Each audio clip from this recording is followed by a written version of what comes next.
এখন এইসব বিষয় নিয়ে আসলে কোনো কথা বলতে চাচ্ছি না। আচ্ছা, সর্বোপরি হচ্ছে একটু জানতে চাই যে 2024 সালে এসে আপনার ব্যক্তিগত জীবনের প্রত্যাশাটা কি আছে?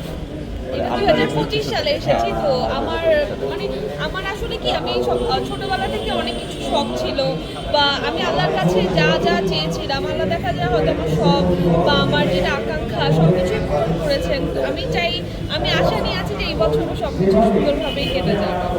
একটা কথা বলি, গাড়িতে তো আমরা আসছিলাম, আসার পরে আমি বলতেছিলাম ওকে যে আমাদের মানুষের জীবনে অনেক স্বপ্ন থাকে, আমরা অবশ্য আকাশ চন্দ্র স্বপ্ন কখনোই দেখি না, কিন্তু আল্লাহর কাছে অশেষ শুকরিয়া যে স্বপ্ন দেখেছি বা যা ভেবেছি আল্লাহ তা পূরণ করছে। আমাকে আমি বলতেছিলাম যে 25 সালটা আমরা আরও সুন্দরভাবে করতে চাই, আরও আমার স্বপ্ন দেখতে চাই, যে স্বপ্নগুলো পূরণ হওয়ার মতো খুবই আশাবাদী আল্লাহ আমাদের সেই স্বপ্নগুলি পূরণ করবে। আমি সেটাই জানতে চাচ্ছিলাম 25 সালে কি পরিকল্পনা আছে কিনা এমন কিছু যেটা আমাদেরকে বলা যায়?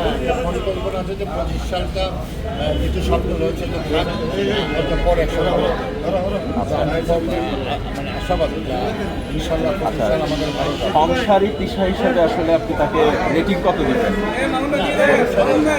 আমাদের লাইফ স্টাইল এমন একটা আমরা যদি সাংসারিক যে মানুষ জীবিকার সংসারে বাসায় যাবে, বাসায় রান্না করবে, ঘর গোছাবে, বরং অনেকটা বেশি গোছানো খুব গোছানো দরকার। আপনি তাকে কাজে হেল্প করেন? হেল্প করে, যেমন আমার যদি আলমারি খোলেন দেখবেন সব কিছু পরিবর্তন করা হচ্ছে, বড় আলমারি যদি খোলেন সাইক্লোন হয়ে গেছে, তার সে আমাকে খুব হেল্প করে।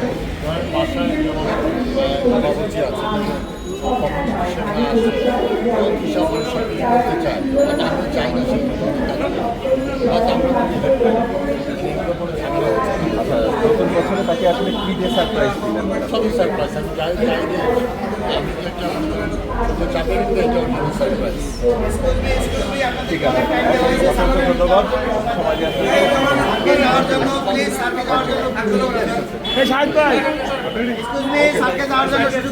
Excuse me please please please please আসেন স্যার, আসেন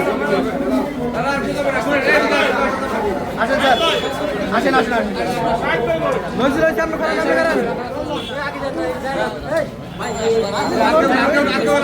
hello hello hello, stop stop, আপনারা ঢুকবেন না, কেউ এখন ঢুকবেন না, কোনো করে কেউ ঢুকবেন না এখন।